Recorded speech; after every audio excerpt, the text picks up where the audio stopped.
I don't know of a person that doesn't want to more wisely spend their money, right? I mean, most of us do. And making smart money decisions is critical to securing our financial future, both for ourselves as well as our families. So if you want to know how to make better money choices, you're going to love today's episode. So stay tuned. Hi, I'm Annette Bau, host of the Wealth Inside and Out podcast and founder of the Millionaire Insider. My mission is to help you simplify the money game so you can create a financially secure and fulfilled life without having to have a PhD or spend countless hours on your finances. You're going to learn how to think like a millionaire, stop worrying about money and wondering if your financial house is truly in order, and instead spend your time doing what you love.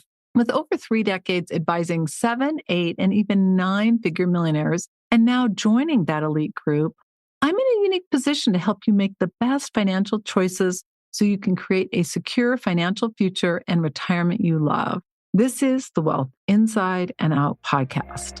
If you have not had a financial checkup, like how you get a medical checkup regularly, it's time to get one. You can go to themillionaireinsider.com/FC to access it. This free resource is going to give you insight on where you are and, more importantly, the next step you need to take to make sure you're going to have a bright financial future. So I encourage you to access it. You can go to themillionaireinsider.com/FC. For today's show notes, you can go to themillionaireinsider.com/77. All materials and intellectual property are copywritten by themillionaireseries.com. This information is for educational purposes only. It's not intended to replace any advisor or specialist or to provide any investment, financial, tax, retirement, planning, or healthcare advice. Let's dive into 4 tips on how to spend money wisely. We're going to dive into how to set goals, separating out wants and needs, better managing your money when it comes to specific expenses that wreak havoc. And we're going to dive into 2 of those because if you cover those 2, especially for women, you're going to be set. So you're going to learn some insight today that's just going to get you thinking about your money so you can make better choices. The first one is just getting really clear on your goals. Now, most people would think like, wait a minute, you're going to teach me how to better spend my money. Most people don't spend as effectively as they can or as prudently as they can because they're not clear on their goals. And so what you got to get really clear on is what do you want your life to look like? And specifically your financial life. So let's just focus on financial life for a minute. Do you want peace in your life or do you want stress now and in the future? Do you want security or uncertainty? Like, do you want to be in retirement?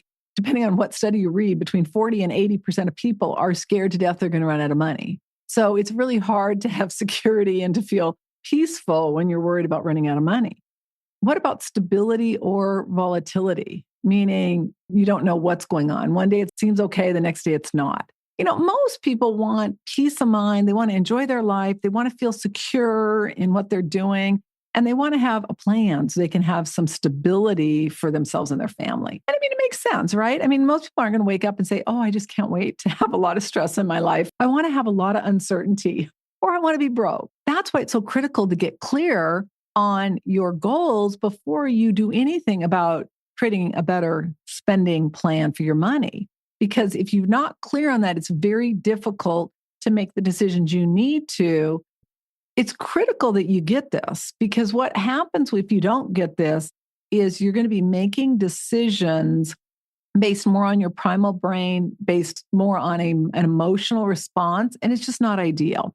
Now, it's really interesting because I ask a lot of people these questions, and people always choose peace, security, stability.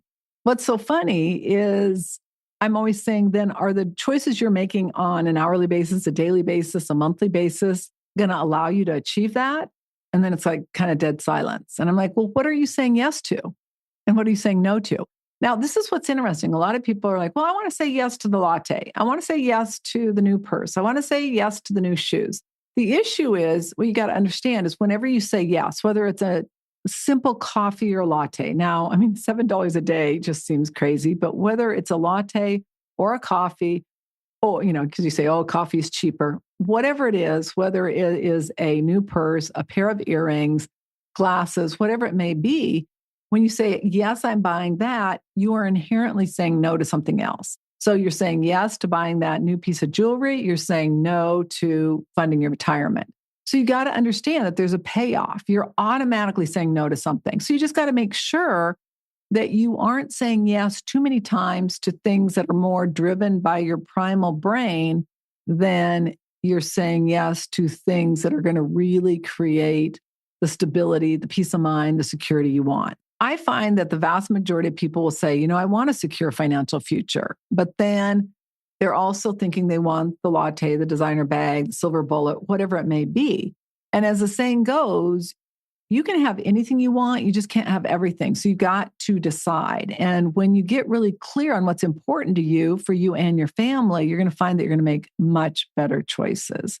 Now, it's not that you can't have an occasional latte or designer bag. I think sometimes when people start saying you can't have a coffee, you can't have your nails done, you can't have a pedicure, you can't have new clothes, you can't have anything, you start thinking like, why am I working so hard? Why am I doing what I'm doing? So I want to get really clear. It's not that you can't have it. The problem is when it becomes an addiction, because what happens is we get addicted to that chemical we get when we buy something like that dopamine. Like it's like having my morning decaf. When I had to stop eating sugar because I have blood sugar problems, like so many people do and don't even know it. I had no idea I had such severe blood sugar problems. But what's funny is I'm eating so well. I'm taking such good care of myself. I'm like, okay, I've got to have some vice. So my vice is decaf in the morning. The reality of it is that, I love it. I absolutely love to sit and have my macadamia decaf latte with oat milk creamer. And I just sit there and I feel so good. I just feel so good. And it does have a little bit of caffeine in it. The reality of it is most of us are driven by those drugs, those chemicals, that dopamine hit, what we get when we eat our favorite food, what we get when we go on a run or a hike, what we do for some people when they drink or do drugs or gamble or overeat. All those things are driven by chemicals. What we got to realize is there's a chemical for whatever we're doing. And if we're getting pleasure out of it, there's a chemical involved. Now, it's not necessarily bad going on a hike, going and working out, doing yoga, things that are healthy, that's great. The problem comes in when we're getting that hit from spending money or overspending money or not sticking to a plan. And then in the back of your mind, you're like, okay, well, I've already got X amount saved. And, maybe you have a lot of money saved. A lot of people that listen to my podcast do, and that's great. Is it enough to achieve your financial goals? At 70 or 80 or 90, are you going to be worried about money? Those are the things you have to be asking yourself, because those are the things that can wreak havoc when you're addicted to that chemical. When you're setting your goals, you just want to determine, what does that dream life look like? I recommend that you start with retirement. And the reason I recommend retirement is because that is the biggest financial objective for most people. If you get clear on what you need in retirement, that can then dictate what you can do now. And then what you want to do is you want to ask yourself, what do you need to do to have enough money so you can do what you love to do? Meaning visit your kids or grandkids, take a staycation with your partner. Some of these are not only in retirement, but they're right now. Buy that pair of sunglasses you're dying to have, or that piece of jewelry, whatever it may be. Look at, what does that look like? So you're really clear on it. Have determined what you want to do. And you're like, yeah, this would be great. These are the things I want now. And this is how much money I need in retirement. You're at a great place to begin. Now you've got to determine what that number is. For illustrative purposes, I just want to say, before beginning any investment plan, you've got to check with a qualified advisor and determine your risk tolerance, your tax rate, your time horizon, and your unique situation. I want to be really clear on this. I'm only giving you an example, but let's just say that you need $60,000 per year net of taxes. And this is, maybe you have Social Security, you have other monies, but you need another $60,000, which is around $5,000 a month. You and your advisor determine you need $1 million to generate $60,000 after taxes. Now, that could be completely off, because you may be a much more aggressive investor. You may be a much more conservative investor. The bottom line is, I just wanted to use an example so you could see how it works real life in your life. So let's just say it's $1 million. The next step is to determine how much you've already saved. How much do you have? All right, you have 500,000. Okay, you need an additional 500,000 based on the amount of time you have until you retire and the guesstimated rate of return. Now you have to understand, unless you're investing in a guaranteed deferred annuity that's going to provide a guaranteed income stream, you've got to review the actual return each year to make sure you're on track. Because you could have a phenomenal year, 22% the market did last year. And then you have a year where, it drops and you lose 15%. It's all across the board. It's up and then it's down and it's sideways. So you got to be really aware of that. Now, over the long haul, it does perform, but we don't have any guarantee of that. But if that's the case, let's just say it's determined that you need to save $4,000 per month. It may be less than that. It may be more than that, depending on what you're factoring in as far as inflation and what you're factoring in as far as return. So a key factor on your journey to spend money wisely is getting clear on what you want now and in the future. Two of the most important goals you want to include in that is, what does my dream life look like, as well as my retirement goal? Start there. And when you think about your dream life, I just want to get you really clear on this. When you don't have money or you don't have as much money as you want, you think that once you accumulate the millions, everything's just going to be great. And I will say this much. It is a heck of a lot better than when you don't have money. So let's get clear on that. But the one thing that's so fascinating to me, and you hear it and it sounds just so stereotypical, it sounds so cliche, is, oh, money doesn't matter. Well, it does when you don't have any, right? But the reality of it is that some of the things you're going to find that you really enjoy once you do have the money and you've accumulated it are the simple things. It's sitting and having that morning decaf. It's sitting with your family and kind of just having a conversation about nothingness. I mean, we were just recently with our kids, we do typically Sunday dinner or Sunday brunch, and we were just having a conversation about a lot of not really anything. It was funny because I was like going, this is so funny. Some people could really see this as a waste of time, right? We're not really having any agenda, but that's the beauty of it. Just spending time with them and having conversations with them that, you really see how they're maturing and how they're just creating their lives. It's just so heartfelt and it's free. Same thing was going on a hike, when we're up at our other home, which we spend a lot of time there in the summer. It's amazing. Every morning we go for a 3-mile hike. And oh my gosh, a few weeks ago, we saw a deer chasing a fox. It was fascinating. Before that, I ran into some elk. It's just amazing. It's just brings you back to such a foundation and just a calm within you. How much does it cost? Nothing. And so those are the things I want you to get clear on, because I think a lot of times we think that once we have money, things are going to change. Now, last night we went and saw Train, which we love Train, and we were supposed to see Ariel Speedwagon. Unfortunately, they were not feeling well. We had so much fun just sitting there dancing and singing. And it's so funny because all the people in the crowd, so we've seen Air Supply, we've seen Train a couple of times, we've seen the ABBA Knockoff, we've seen Sarah McLachlan, we've seen a lot of them.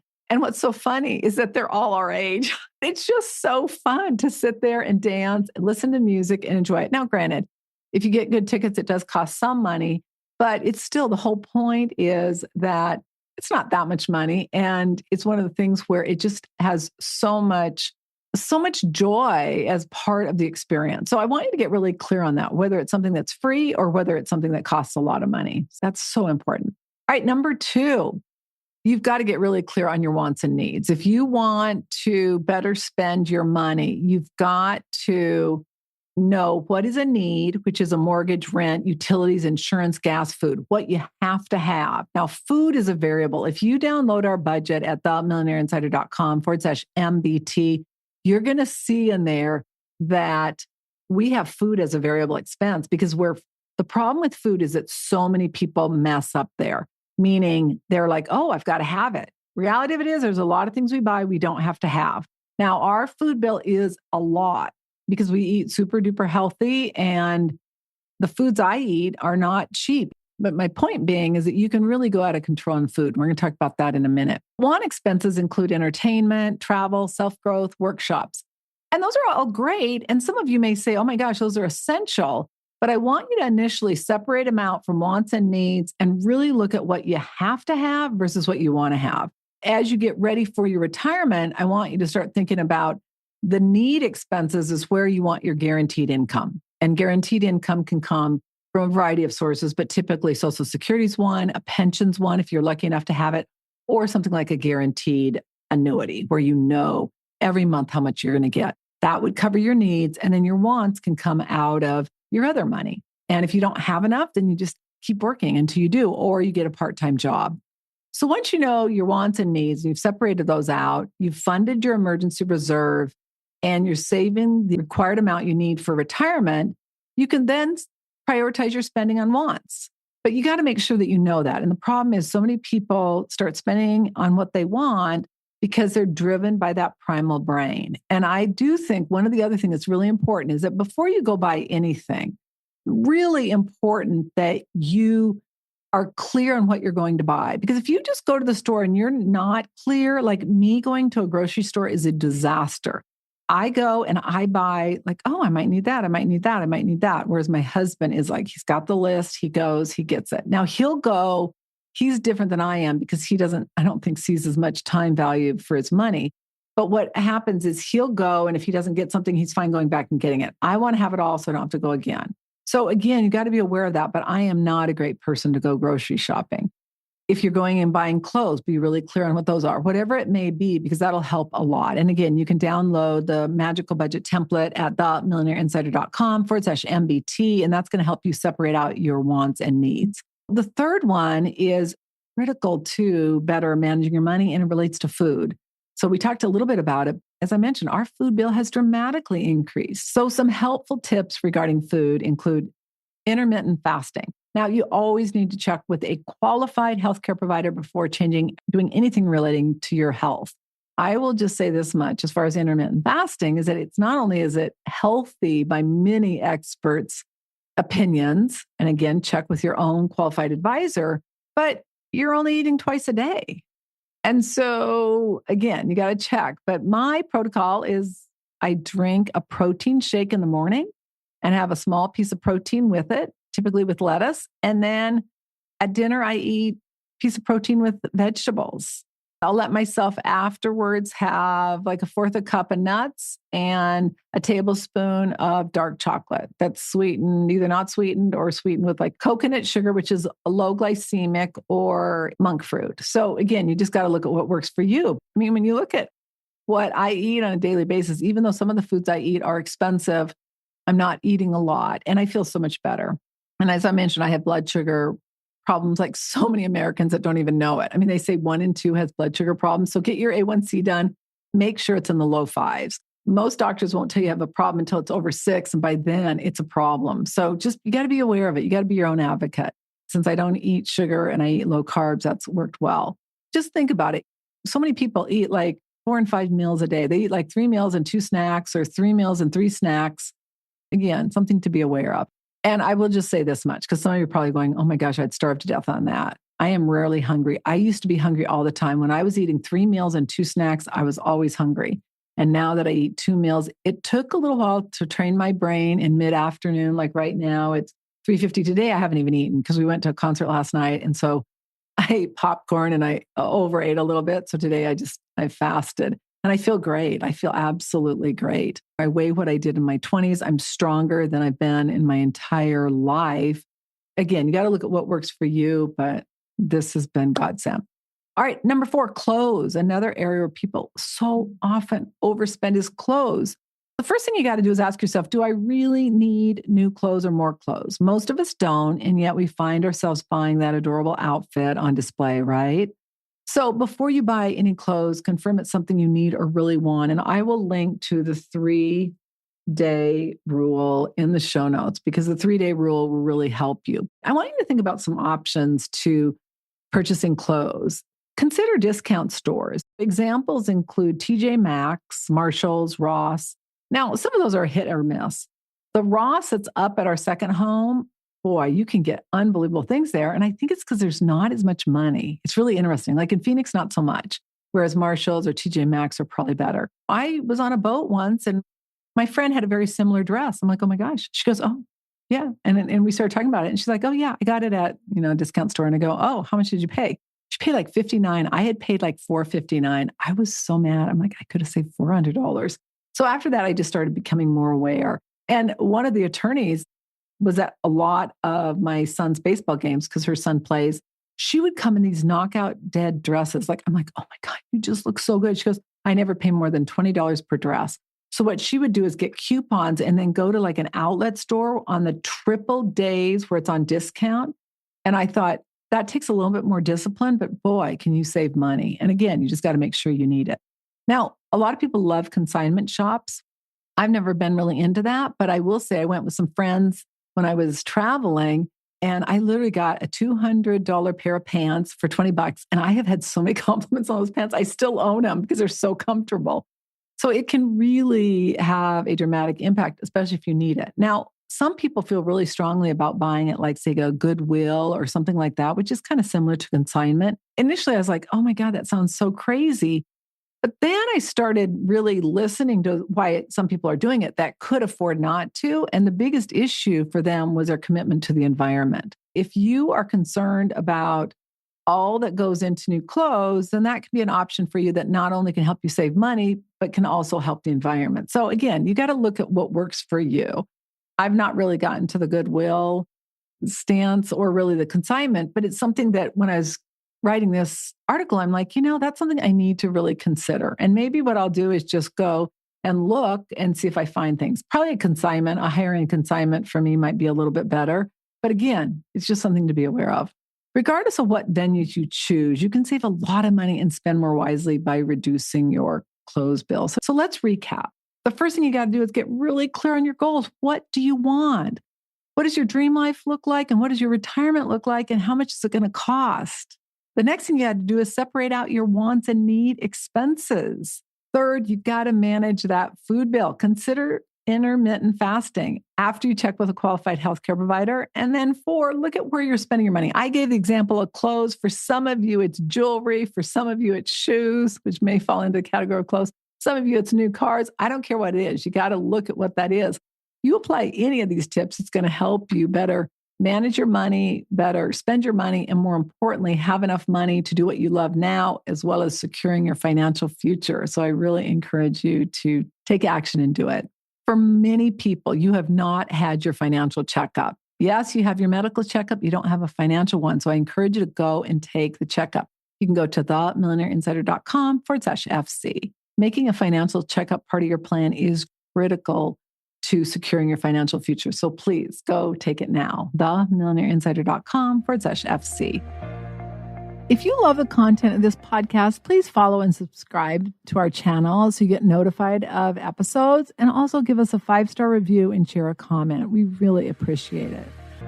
Congratulations on taking another step to create a financially free life you love. If you're not sure about your financial future or that it's in order, or you are ready to stop worrying about money, or possibly the fear of becoming a bag lady, ending up broke in retirement, or you simply are ready to know your financial house is in order so that you can have a bright financial future, please go to themillionaireinsider.com/NSF. And that doesn't stand for non-sufficient funds. It stands for next step finance. It's the next best step of what you need to do so you can avoid an NSF notice in your future. Again, themillionaireinsider.com/NSF.